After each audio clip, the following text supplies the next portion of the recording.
আপনারা তো জানেন একটা জামানা ছিল যেই জামানাটাকে বর্বরতার জামানা বলা হয়, যেটাকে জামানায়ে জাহিলিয়াত বলা হয়।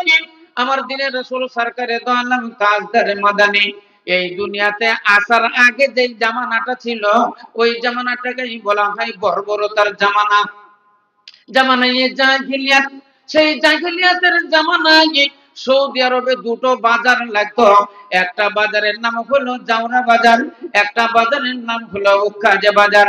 এখনো যারা হাজী, যারা হজ করার জন্য মক্কাতে গিয়েছেন আমাদের এই ইন্ডিয়া থেকে, পশ্চিম বাংলা থেকে যারা হজে যায়, তাদেরকে ডেরা থেকে কাবাতে ঢুকতে গেলে 3 নম্বর গেট দিয়ে যেতে হয়, অর্থাৎ 3 নম্বর লেট্রিন। ওই 3 নম্বর গেট দিয়ে আপনাকে কাবাতে যেতে হবে।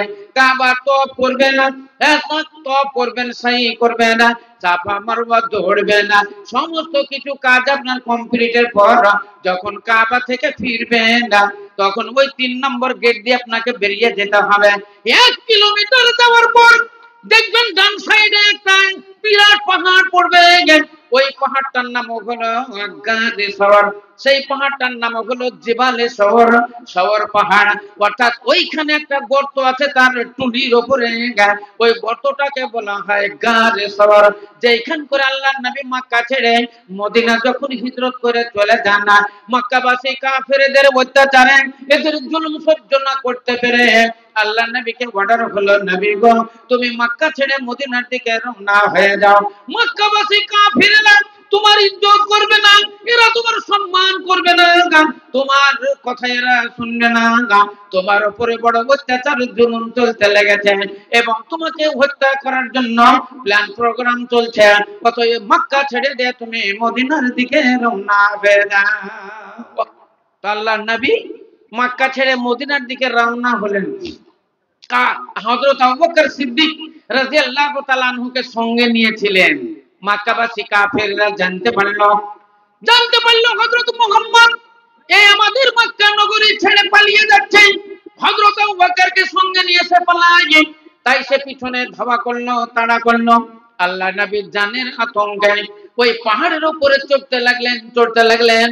যদি আপনারা হজে যান, উমরাতে যান, তাহলে ওই পাহাড়ের নিচে থেকে তাকাবেন, উপরে যারা ওই গানটাকে, গর্তটাকে যারা দেখার জন্য উঠে তাদেরকে মানুষ মনে হয় বাউল মানুষ।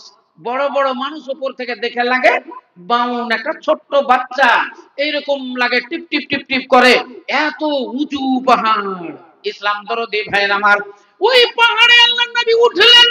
অনেক সময় মনে হয় একটু যদি আপনি চিন্তা করেন আল্লাহর নবী এই পাহাড়ের উপরে উঠলেন কেমন করে, যেই পাহাড়ে রাস্তা নাই, তখন তো রাস্তাঘাট কিছুই ছিল না।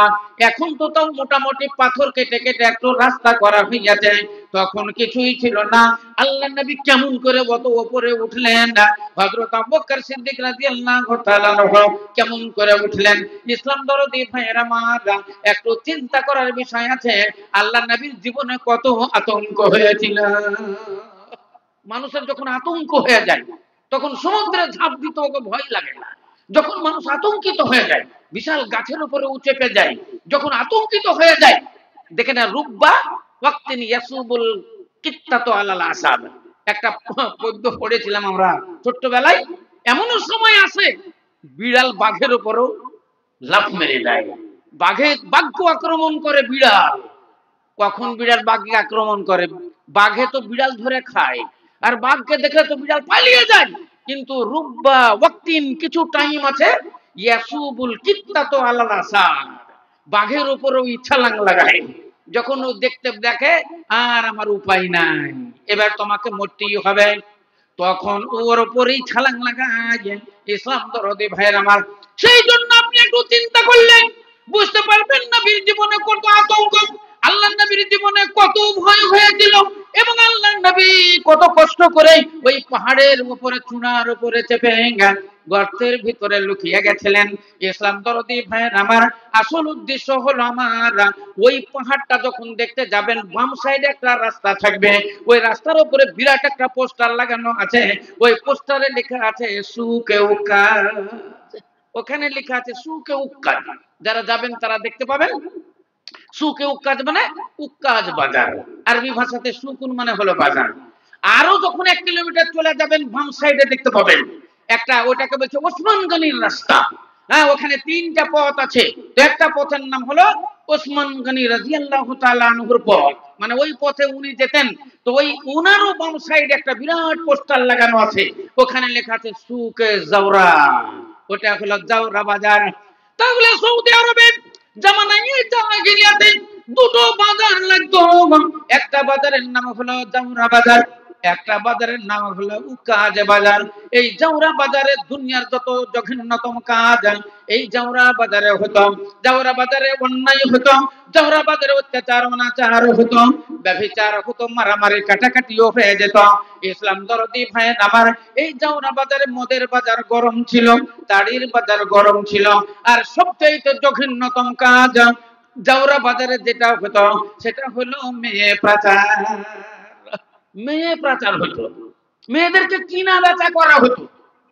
পুঁজিপতি লোক দ্বারা, ধনী মানুষ দ্বারা, তারা মোটা অঙ্কের পয়সা দিয়ে 16 বছর 18 বছরের সুন্দরী সুন্দরী মেয়েগুলোকে এরা কিনে নিয়ে চলে যেত। 6 মাস ব্যবহার করতো, 1 বছর ব্যবহার করে আবার নিয়ে গিয়ে কাজে বাজারে বিক্রি করে দিত।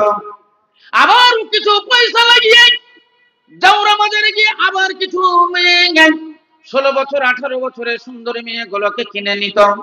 আবার একে আবার 1 বছর 1.5 বছর 2 বছর ব্যবহার করার পর আবার কাজে বাজারে বিক্রি করে দিত। এইরকম মেয়েদের কিনা বেচা চলতো। ইসলাম দরদি ভাইয়েরা আমার, সৌদি আরবে বড় জঘন্যতম কাজ এই জাওরা বাজারে হইতো। আল্লাহ নবী মাঝে মাঝে যেতেন, জাওরা বাজারে যেতেন, কাজে বাজারে যেতেন, দেখতেন আর এই সমস্ত আচরণ গুলো দেখে মেয়েদের এই মানে মেয়েদের উপরে অত্যাচার গুলোকে দেখে আল্লাহ নবী 2 চোখের পানি ছেড়ে ছেড়ে অঝর নয়নে তিনি বসে বসে কান্না করতেন, বলতেন ইয়া রাব্বুল আলামিন, আল্লাহ তুমি পুরুষদেরকেও সৃষ্টি করেছো, আল্লাহ তুমি নারীদেরকেও বানিয়েছো, আল্লাহ তুমি বেটা ছেলেও তৈরি করেছো, মেয়ে ছেলেও তৈরি করেছো, কিন্তু এই মেয়েদের উপরে এত অত্যাচার কেন গো, মেয়েদের উপরে এত জুলুম কেন গো? আল্লাহ তুমি যদি আমাকে কোনোদিন ক্ষমতা দাও তাহলে জাওরা বাজার ও কাজে বাজার হইতে মেয়েদের কিনা বেচা আমি বন্ধ কইরা দিব। নারায়ে তাকবীর। ইসলাম দরদি ভাইরা, ইসলাম হলো, ইসলাম এনেছে শান্তির বাণী, সত্যের বাণী এনেছে কোরআন। ইসলাম আনিল শান্তির বাণী, সত্যের বাণী জানে কোরআন। ইসলাম শুধু মুসলিমের নয়, সারা জাহানের তরে তাহারি দীক্ষায় দীক্ষিত হলো আর পারস্য তুর্কিস্তান। ইসলাম আনিল শান্তির বাণী, সত্যের বাণী আনে কোরআন। ইসলাম দরদি ভাইয়ের আমার, ইসলাম এলো, ইসলাম শান্তির বাণী নিয়ে এলো। আমার দিনের রাসূল সরকারে দো আলমের যখন ক্ষমতা হইল, আল্লাহর নবী সর্বপ্রথম জুম্মার খুতবাতে বলেছিলেন, এ মুসলিম মুজাহিদিনেরা, এ মুসলিম মুজাহিদিনেরা, তোমরা কারা আছো ইসলামকে রক্ষা করার জন্য, ইসলামের বলবলার জন্য, দ্বীনের বলবলার জন্য? আমার কথাতে তোমরা লাব্বাইক বলবে। মুসলিম মুজাহিদিনেরা বলেছিল লাব্বাইক ইয়া রাসূলুল্লাহ, লাব্বাইক ইয়া রাসূলুল্লাহ। বলেন আপনার কি দরকার? আল্লাহর নবী বলেছিলেন, যাও তোমরা ওই জাওরা বাজারের ও কাজে বাজারে সর্বপ্রথম আক্রমণ করবে, আক্রমণ করে মেয়েদের উপরে যে অত্যাচার জুলুম চলছে, মেয়েদের যে কিনা বেচা চলছে, এই কিনা বেচার বিরুদ্ধে তোমরা সংগ্রাম চালিয়ে মেয়েদের কিনা বেচা বন্ধ করে দিবে। চলে এলো মুসলমানেরা, মুসলিম মুজাহিদিনেরা ঝাঁপিয়ে পড়েছিল ওই জাওরা বাজারে ও কাজে বাজারে মেয়েদের এই অত্যাচার বন্ধ করার জন্য, মেয়েদের অনাচার ব্যভিচার বন্ধ করার জন্য। তাই সেই জাওরা বাজার ও কাজে বাজার থেকে চিরজীবনের মতো মেয়েদের কিনা বেচা বন্ধ হয়ে গেছে। জোরে সোরে বলেন একবার আলহামদুলিল্লাহ। এ হলো ইসলামের অবদান, ইসলামের অবদান। মেয়েদের কোনো ইজ্জত সম্মান ছিল না, ইসলাম এসে মেয়েদের সম্মান দিয়েছে, ইসলাম এসে মেয়েদের ইজ্জত দিয়েছে, ইসলাম এসে মেয়েদের স্বামীর হক দিয়েছে, ইসলাম এসে ছেলের হক, স্বামীর হক, বাবার হক, মায়ের হক সব আল্লাহ রাব্বুল আলামিন কোরআন শরীফের মধ্যে দিয়েছেন। তাই বলছিলাম বন্ধুরা আমার, সেই জামানাগুলো জামানায় জাহিলিয়াত, সেই জামানাটাকে বলা হয় বর্বরতার জামানা। সারা পৃথিবী অন্ধকারে আচ্ছন্ন ছিল, মানুষ ধর্ম ভোলা ছিল, মানুষ কর্ম ভোলা ছিল, মানুষ ইসলাম ভোলা ছিল, আল্লাহ চিনত না, আল্লাহ চিনত না, মানুষ আল্লাহ ভোলা ছিল। আপনারা পড়েছেন 360 দেব দেবী তারা পূজা করত। সেই জামানাতে কয়েকটা বড় বড় মূর্তি ছিল। একটা মূর্তির নাম হলো হাবুল, একটা মূর্তির নাম হলো কাবুল, একটা মূর্তির নাম হলো ইয়াগুস, একটা মূর্তির নাম হলো ইয়াউ, একটা মূর্তির নাম হলো নাসরা। এই বড় বড় মূর্তি, এই বড় বড় মূর্তির এরা পূজা পাঠ করত। যেমন আপনারা হয়তো আমাদের মুর্শিদাবাদ গিয়েছেন, দেখবেন বেলডাঙ্গাতে, আমাদের বেলডাঙ্গা বড়ুয়া বাজার থেকে শুরু করে ছাপাখানা পর্যন্ত এক কার্তিক পূজা হয়। সেই পূজাতে বড় বড় মূর্তি নিয়ে যাওয়া হয়। এক একটা মূর্তি এত ওজন, এত ওজন, কম করে না হলে 25টা থেকে 30টা নৌজওয়ান গাড়িটা ঠেলে। এত বড় মূর্তি আর এত ওজন যে গাড়িটা যেই রথের উপরে চাপানো হয়, ওই রথ ঠেলতে 20 থেকে 25-30 জন নৌজওয়ান লাগে। তো এইরকম বড় বড় মূর্তি সেই জামানাতে পূজা হতো।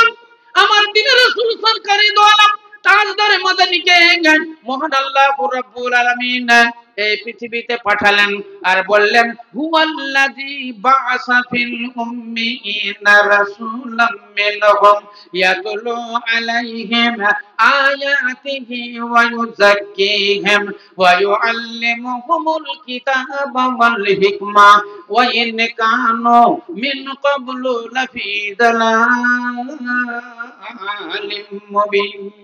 মহান আল্লাহ রাব্বুল আলামিন বলেন, রে দুনিয়ার মানুষেরা, তোমাদেরই জন্য তোমাদের মধ্যে হইতে একজন মুমিন নবীর আমি আবির্ভাব করিলাম, যেই নবী তোমাদের কোরআনের শিক্ষা দিবেন, যেই নবী তোমাদের আল্লাহ চিনাবেন, যেই নবী তোমাদের অপবিত্র আত্মাকে পবিত্র করবেন, জাহান্নামের পথ থেকে তোমাদের জান্নাতি পথে নিয়ে যাবে।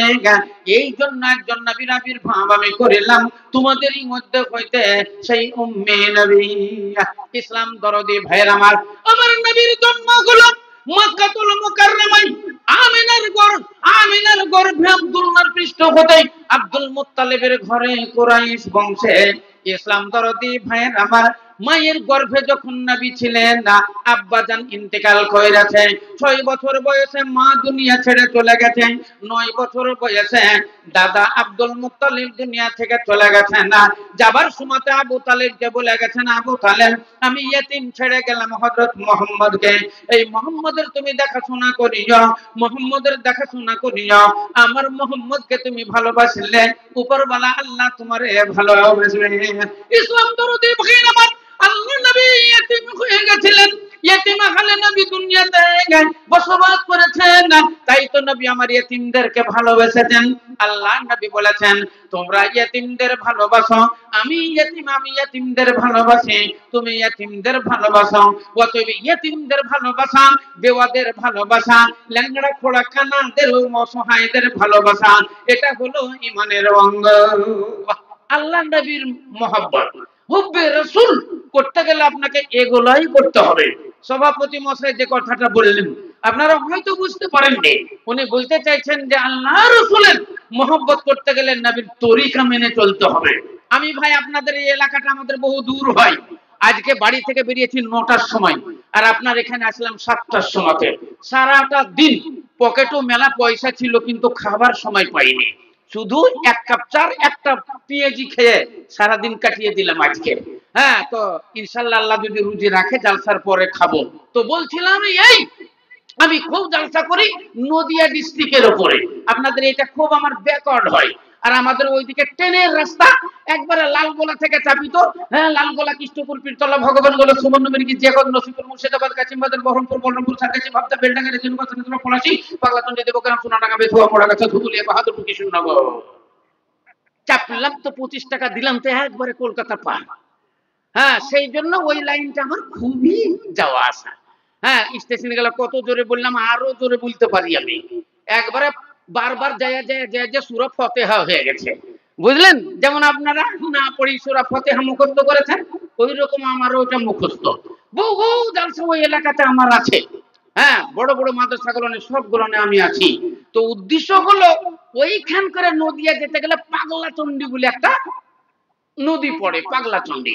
ওটা পলাশির পরে পাগলাচণ্ডী, তারপরে সোনাডাঙ্গা, তারপরে বেথুয়া। তো ওই পাগলাচণ্ডী 2000 এর বন্যাতে কিন্তু ওই পাগলাচণ্ডী নদীটা ভেঙে গেছিল। আর ওই নদী দিয়ে পানি ছুটে গিয়ে আপনার পড়েছিল, সেটা হলো বিলকুমারীতে একটা ঢাব আছে, বিরাট একটা জলাশয়। ওইখান করে যত ছাগল মরা, গরু মরা, আর ছোট ছোট বাচ্চাগুলো মরা, মুরগি মরা, ছাগল মরা, সব ওইখান করে একবারে গেঁদা লেগেছিল। 2000 এর বন্যাতে সব মানুষ মারা গেছিল, আমাদের এলাকার মেলা মানুষ মারা গেছিল। বন্যাটা কিন্তু আমার বাড়ির উপর দিয়ে গিয়েছিল। তো ভাইয়ের আমার বলার উদ্দেশ্য হলো ওই পাগলাচণ্ডী নদীতে যখন পার হয় ট্রেন, তখন মেয়েরা আগে থাকি বাস আঁচল থেকে পয়সা খুলে আর ঝাড়া ঝাড় ঝাড়া ঝাড় ঝাড়া ঝাড় করে কেউ 1 টাকা, কেউ 2 টাকা, 5 টাকা, 10 টাকার কয়েন খালি ছাট ছাট ছাট করে ওই নদীতে ফেলে, মানে ওই নদীর পানিতে ফেলে। মেলা মেয়েরা দেখবেন, হিন্দু মেয়েরা নদীতে পানিতে ফেলে, ওরা গঙ্গাতে ফেলে দেয়। তো এরকম দেখতে দেখতে একদিন আমার পার্শ্বে 2-3টা মেয়ে আছে, ওরা আঁচলের পয়সা খুলছে, 10 টাকা 10 টাকা করে কয়েন গুলা খুলছে। আমি বলছি তোমরা এই পয়সা গেলে কি করবে? আমি তো জানি যে নদীতে ফেলবে ওরা। তো বলছে জানেন না এই নদীতে ফেলতে হবে, নদীতে দিতে হবে মা গঙ্গা। আমি বললাম শোনো, তোমরা যখন কোনো ক্ষতি করে দাও কিছু, তখন কি বলো, ইস করে পানিতে ফেলে দিলি রে। তাহলে আপনারা নষ্ট করার জন্য লোকে বলে আরে একবারে পানিতে ফেলে দিলি, মানে নষ্ট করে দিলি। তো তোমরা এই জানে শুনে এই পানিতে ফেলে দিছো। কত ন্যাংরা খোড়া কানা এখান দিয়ে যাচ্ছে, যদি 10টা করে টাকা তোমরা দাও, তাহলে তাদের তো জীবিকা নির্বাহ হয়। ফেলো না ফেলো না বলতে বলতে সব দিলে ঝরঝর করে ফেলে। আল্লাহু আকবার। তো আমি বললাম যে শোনো, আবার কিছু মেয়ে দেখছি তো ট্রেন চলে আসছে, তখন এমনি করছে, ট্রেন চলেছে এমনি এমনি করছে। আমি বললাম শোনো, ট্রেনটাকে ওরকম করছো কেন তোমরা? তো বলছে এটা ট্রেনের আমরা সেবা করছি, ট্রেন আমাদের এই মানে কি আর বলবো, অ্যাক্সিডেন্ট ফ্যাক্সিডেন্ট যেন না হয়, সেজন্য ট্রেনের পূজা করছি আমরা, ট্রেনের পূজা এইরকম করে। আমি বললাম শোনো, ওইরকম করে ট্রেনের পূজা হয় না। ট্রেনের পূজা যদি করতে হয় তাহলে ট্রেনের ভিতর ঢুকো, হাতে একটা ঝাঁটা লাও আর একটা সার্ফের প্যাকেট লাও, লিয়ে ট্রেনের ভিতরে ঢুকো, ট্রেনটাকে ঝাড় দিতে লাগো। ট্রেনের প্রথম থেকে ঝাড়ু আরম্ভ করো, গোটা ট্রেনটাকে ঝাড় দাও, পরিষ্কার করো। গোটায় ট্রেন না পারো তো একটা বগি করো, পারো তো 2টো বগি করো। আর তারপরে ঝাঁটা টালিয়ে সার্ফ লিয়ে বাথরুমে ঢুকো, পায়খানাতে দাও, পায়খানাটাকে পরিষ্কার করো, পেচ্ছাবখানা পরিষ্কার করো, বাথরুম পরিষ্কার করো। যদি ঝুল ফুল থাকে তাহলে ঝাড়ো, তাহলে তোমার ট্রেনের সেবা করা হবে। ট্রেন চলে আসছে, এমনি এমনি করে ট্রেনের সেবা হইবে না। কথাটা আমার মনে পড়লো কেন জানেন? আমাদের হুজুর সভাপতি মশাই কি বলেছেন জানেন? কিছু লোক আছে আল্লাহ রসুল নাম হযরত মুহাম্মদ শুনি, এতে হয় না। কি করতে হবে? আল্লাহ রসুল যেটা বলেছেন সেটার উপর আমল করতে হবে। ওমা আতাকুমুর রাসূলু ফাখুযুহু ওমা নাহাকুম আনহু ফান্তাহু। যেটা নবী দিয়েছেন সেটা কবুল করো, নবী যেটা বলেছেন সেটা পালন করো, আল্লাহ নবী যেটা নিষেধ করেছেন সেটা বর্জন করো। যদি তোমরা আল্লাহ নবীর কথা মানতে পারো, আল্লাহ নবীর কথার প্রতি যদি তোমরা আমল করতে পারো, আল্লাহ নবীর তরিকা মোতাবেক যদি চলতে পারো, তাহলে তোমাদের আল্লাহ নবীর সেবা করা হবে, আল্লাহ নবীর প্রেম হবে, আল্লাহ নবীর মহব্বত হবে। আর আল্লাহ নবীর প্রেম যদি আপনার ভিতরে হয়ে যায়, আল্লাহ নবীর প্রীতি যদি আপনার ভিতরে জমে যায়, তাহলে আল্লাহর প্রেমিক আপনি হয়ে যাবেন। কারণ আল্লাহ বলেছেন কুল ইন কুনতুম তুহিব্বুনাল্লাহ ফাত্তাবিউনি ইউহিব্বুকুমুল্লাহ। এ নবী তুমি বলে দাও, দুনিয়ার মানুষ যদি আমার প্রেমে পাগল হতে চায়, দুনিয়ার মানুষ যদি আমাকে ভালোবাসতে চায়, তাহলে তোমার প্রেমে যেন তারা পাগল হয়ে যায়। ইসলাম দরদি ভাইয়ের আমার, হুব্বে রাসূল, আল্লাহ রাসূলের প্রেম, আল্লাহ রাসূলের মহব্বত আমাদের কর্মের ভিতরে সেটা প্রকাশ হয়ে যাবে। আজকে ঈদগাহের উপলক্ষে জালসা, কে আল্লাহর বান্দা আছেন 10,000 টাকার দান একটা লিখবো আমি, তার জন্য খাস করে আমি দোয়া দেব। মুসাফিরি হালাতে সবাই যুগ যুগ ধরে আপনারা শুনে আসছেন যে মুসাফিরের দোয়া আল্লাহর দরবারে কবুল হয়। মা বাবা যে দোয়া দেয় এই দোয়া আল্লাহর দরবারে কবুল হয়। মাজলুম ব্যক্তি যে দোয়া করে এই দোয়া আল্লাহর দরবারে কবুল হয়। আর মুসাফির যদি দোয়া দেয় তাহলে এই দোয়াটা আল্লাহর দরবারে কবুল হইয়া যায়। অতএব আপনার জন্য দোয়া করব মুসাফিরি হালাতে। বহুদূর বাড়ি আমার বাড়ি থেকে 40 কিলোমিটার হলো বহরমপুর। আর সুদূর বহরমপুর থেকে আপনাদের বলেন এই ব্রিজ কত দূর, আপনি নিজেই বললেন। তাহলে আনা মুসাফিরুন, আমি মুসাফির, আপনার জন্য দোয়া দিব। ইমাম ইমাম শাফি রহমাতুল্লাহ আলাইহি, যার শাগরিদ আহমদ আর আবু ইউসুফ, এনারা দুজনা বলছেন